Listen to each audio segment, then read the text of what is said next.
18-year-old Nancy Drew and George are visiting Ned at Emerson University. Nancy is glad because she hasn't seen him in a long time. Wrong! He was all over the last book. Continuity!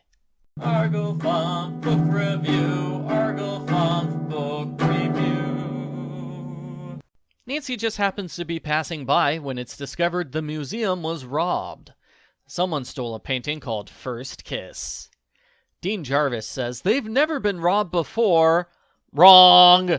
Emerson Museum was robbed in Book 54. Continuity! The culprit broke in through the ceiling, using a climbing rope.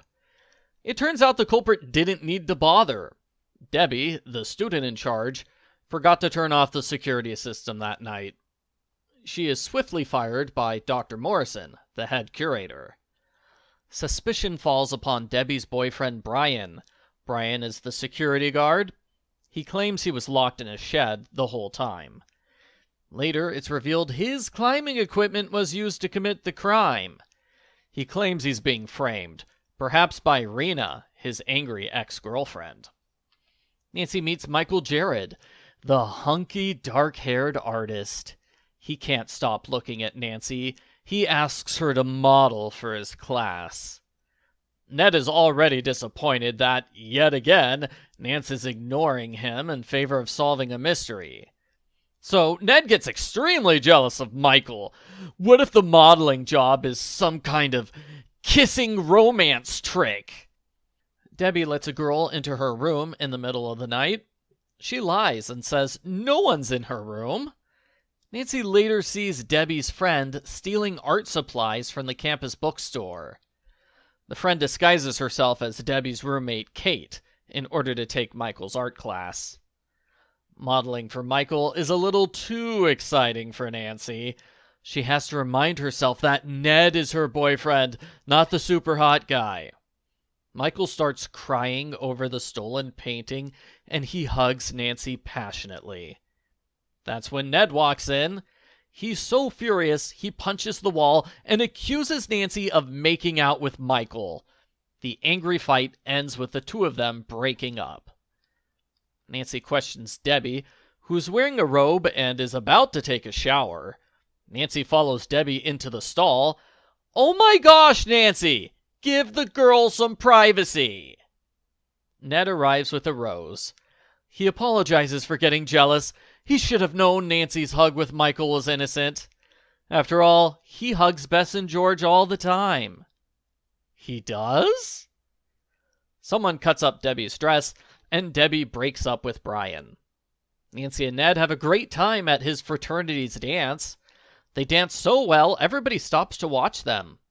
I wonder where they learned how to do the Charleston. Nancy learns Dr. Morrison has expensive tastes.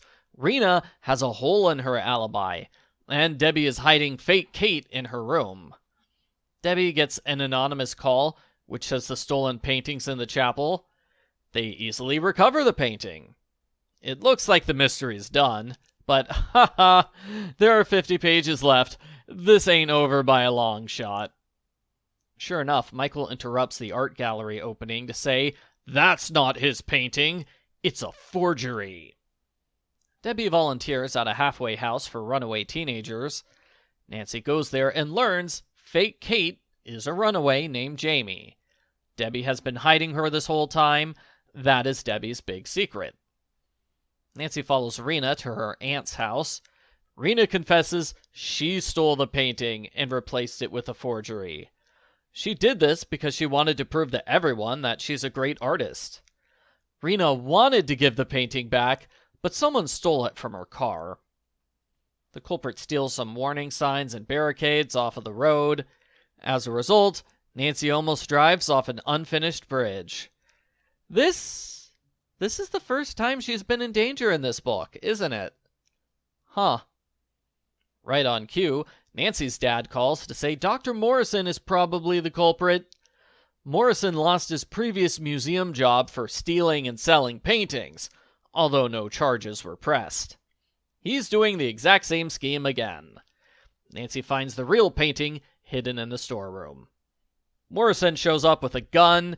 He explains the details of his plot, ties Nancy up, then leaves. I had trouble following the story after this. I think Jamie and George were hiding in the museum the whole time, but they did nothing to help. They untie Nancy, she drives to the airport and stops her car on the runway, so Dr. Morrison's airplane can't take off. The villains are arrested. Rina gets a light sentence because she's not the main culprit.